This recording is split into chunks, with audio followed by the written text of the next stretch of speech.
হঠাৎ করে সেদিন চলে গেছিলাম বকখালি।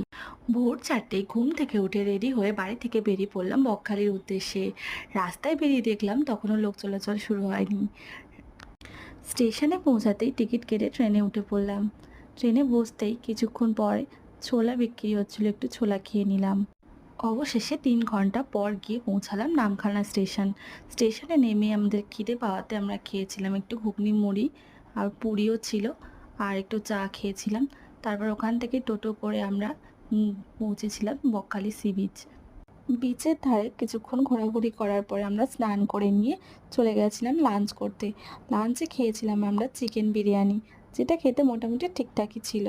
খাওয়া দাওয়া করার পর আবার চলে এসেছিলাম সমুদ্র ধারে একটু ছবি তুলতে, কারণ তখন আমরা স্নান করার সময় ফোন নিয়ে ছবি তুলতেই পারিনি।